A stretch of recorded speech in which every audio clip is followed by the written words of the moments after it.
Hello students, स्वागत है आपका बालाजी क्लासेस में। और आज का हमारा टॉपिक है टेंजेंट्स एंड नॉर्मल्स। तो टेंजेंट्स एंड नॉर्मल्स जो होता है स्टूडेंट्स, उसमें हम क्या करते हैं, डिफ्रेंशिएशन करते हैं जिससे कि हम टेंजेंट लाइन और नॉर्मल लाइन का इक्वेशन को निकाल सकें। ठीक है स्टूडेंट्स, तो इससे पहले मैंने डेरिवेटिव्स के ऊपर भी फॉर्मूला जो एक वो वीडियो बनाई हुई थी, तो आप उसका लिंक मैंने डिस्क्रिप्शन बॉक्स में दिया हुआ है। अगर आपने वो ना देखा हो तो प्लीज़ उसे ज़रूर देखें। और अगर आप हमारी ये वीडियो देख रहे हैं तो प्लीज़ लाइक एंड सब्सक्राइब ज़रूर करें। तो चलिए फिर शुरू करते हैं।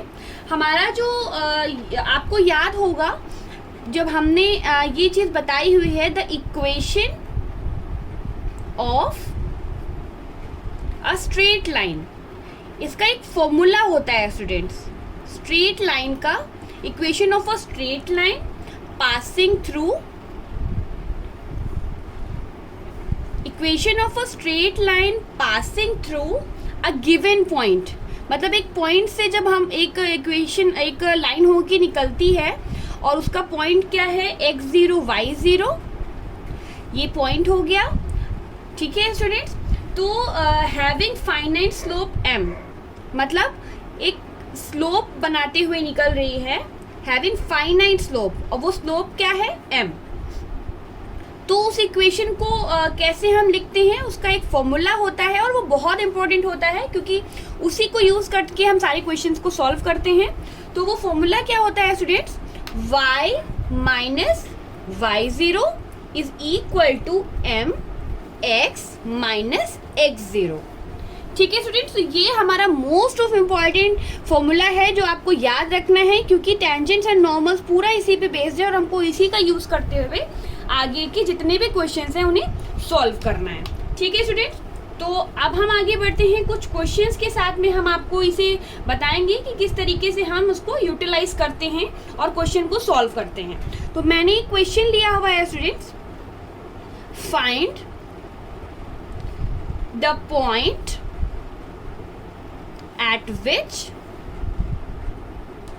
हमें एक पॉइंट फाइंड करना है जिसपे the tangent to the curve, मतलब हमें टेंजेंट टू द कर्व क्या है, दिया हुआ है। टेंजेंट टू द कर्व क्या दिया हुआ है student, y is equal to under root 4x minus 3 minus 1।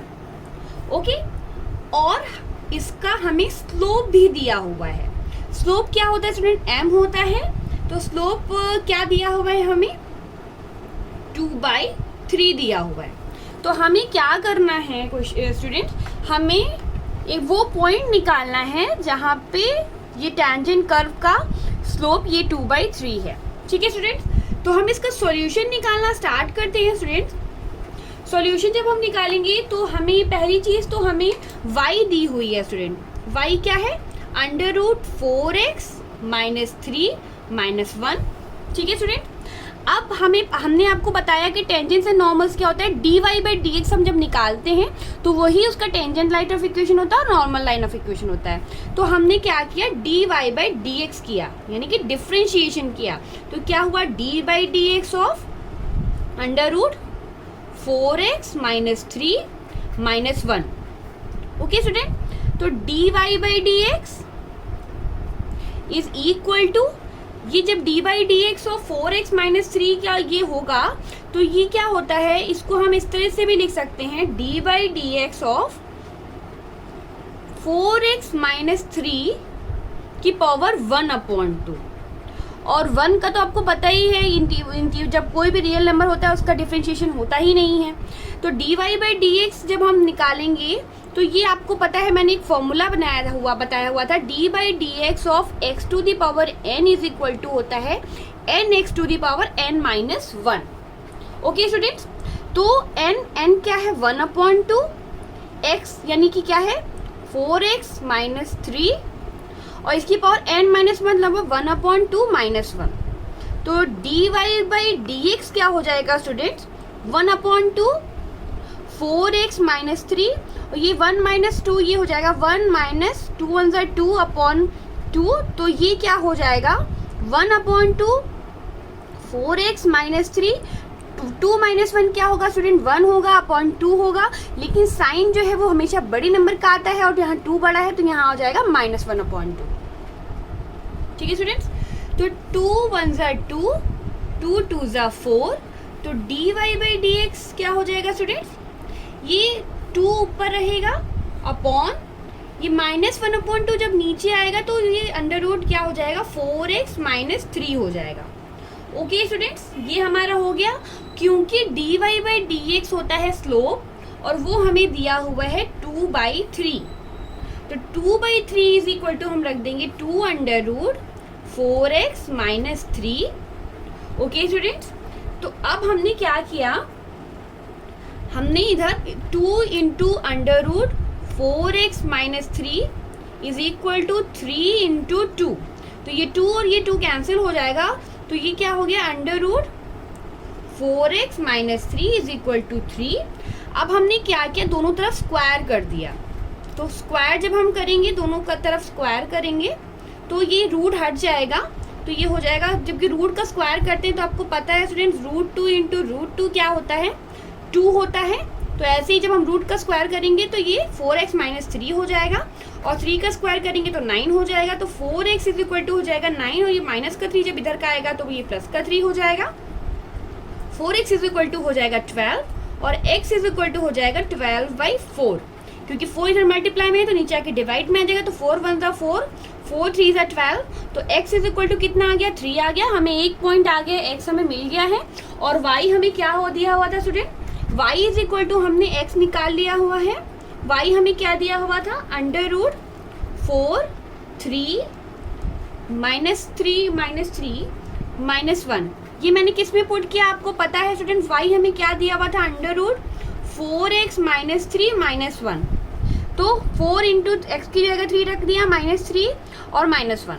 ठीक है स्टूडेंट्स, मैंने ये किया हुआ है, y की जगह x की वैल्यू पुट कर दी है, तो जब हमने ये किया तो ये क्या हो गया 4 3 ज़ा 12 -3 -1, 12 - 3 कितना होता है स्टूडेंट 9 होता है, और 9 का जब हम रूट निकालेंगे तो ये क्या होता है 3 होता है, 3 - 1, और y इज इक्वल टू कितना आ गया स्टूडेंट्स 2 आ गया, ये हमारी y की वैल्यू आ गई। तो हमें दो x और y हमें पता करने थे, पॉइंट कौन सा पॉइंट है, तो वो क्या है 3, 2।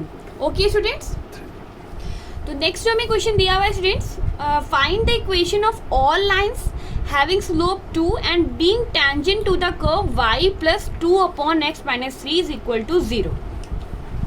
ओके स्टूडेंट्स, तो हमें y plus 2 upon x minus 3 is equal to 0 दिया हुआ है, तो y is equal to क्या हो जाएगा स्टूडेंट, ये प्लस का है, जब ये इधर आएगा तो ये माइनस का हो जाएगा, -2 upon x minus 3 का x minus 3 हो जाएगा, और आपको पता है टेंजेंट टू द कर्व जब हम निकालते हैं तो वो dy बाई dx हम उसका डिफ्रेंशिएशन करते हैं, तो ये -2 बाहर आ जाएगा और ये हो जाएगा d बाई dx अपॉन, जब x की पावर -3 यहाँ नीचे है, जब ये ऊपर आएगा तो ये -1 हम इसको लिख सकते हैं इस तरीके से।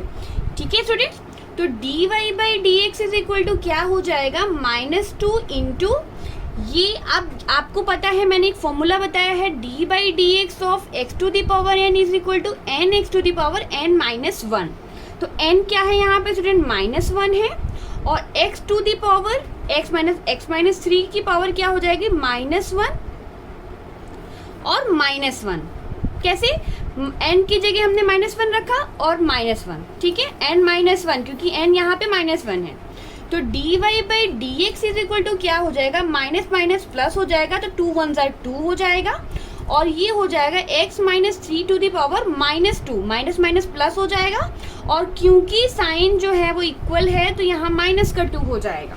ठीक है स्टूडेंट्स, अब हमने dy बाई dx को क्या लिख लिया 2, और x - 3 की पावर -2 है, और जब हम इसको नीचे लेके आएंगे तो ये x - 3 की पावर 2 हो जाएगी। ठीक है स्टूडेंट्स, तो ये हो गई हमारी इक्वेशन नंबर 1, क्योंकि dy बाई dx हमें क्या दिया हुआ है 2 दिया हुआ है, तो 2 इज इक्वल टू हो जाएगा 2 upon x to the power -3 का होल स्क्वायर। ठीक है स्टूडेंट्स, अब ये क्या होगा 2, जब हम इसको क्रॉस मल्टीप्लाई करेंगे, ये इधर डिवाइड में है, ये इधर किस में आ जाएगा मल्टीप्लाई में आ जाएगा, इज इक्वल टू 2, और ये 2 2 कैंसिल हो जाएगा। ठीक है स्टूडेंट, तो x - 3 का whole square is equal to क्या हो जाएगा 1 हो जाएगा, और x माइनस 3 ये क्या हो जाएगा, अंडर रूट 1 हो जाएगा। ठीक है, तो यहाँ पे x minus 3 is equal to under root 1 1 ही होता है। तो x एक बार हम +1 और ये -1 होता है, तो एक बार हम क्या करेंगे, x minus 3 is equal to +1 लेंगे। तो x इज इक्वल टू क्या होगा, माइनस का 3 जब इधर का आएगा तो प्लस का 3 हो जाएगा, और ये 3 + 1 क्या हो जाएगा, 4 हो जाएगा, यानी कि x इज इक्वल टू 4 हो जाएगा। एक हमारा पॉइंट ये आ गया। और जैसे यहाँ प्लस माइनस है तो एक बार हमने x minus 3 is equal to -1 ले लिया, हमने यहाँ एक बार प्लस का लिया था, एक बार माइनस का ले लिया, तो x इज इक्वल टू हो जाएगा -1, और ये माइनस का 3 जब इधर का आएगा तो प्लस का 3 हो जाएगा। तो x इज इक्वल टू हो जाएगा 3 - 1 2, क्योंकि 3 बड़ा है तो इसलिए प्लस का साइन आएगा, तो x इज इक्वल टू 2। तो हमें दो वैल्यूज पता चल गई x की, एक तो 2 हो गई और एक 4 हो गई। अब हम आ जाते हैं, हमारा जो मेन क्वेश्चन था वो क्या कह रहा था, हमें y इज इक्वल टू क्या दिया हुआ था, y is equal to -2/(x⁻−3), क्योंकि x की हमारी दो वैल्यू आई हैं, इस वजह से हमारी y की भी दो वैल्यू आएंगी। तो पहले हम x इज इक्वल टू 4 रखेंगे, तो y is equal to -2/x की जगह हम 4 रखेंगे, 4 - 3, तो ये हो जाएगा -2/4 - 3 1, तो ये हो जाएगा -2। एक y की वैल्यू क्या आ गई, -2 आ गई। और ऐसे ही जब हम y में यहाँ 2 रखेंगे, -2/x-3 इज इक्वल टू हो जाएगा -2/, ये क्या हो जाएगा, x की वैल्यू में 2 रखी, -3 इज इक्वल टू ये हो जाएगा -2, और 2 - 3 क्या आएगा, 1 आएगा, और साइन बड़े का आएगा इसलिए -1, तो ये माइनस माइनस प्लस हो जाएगा।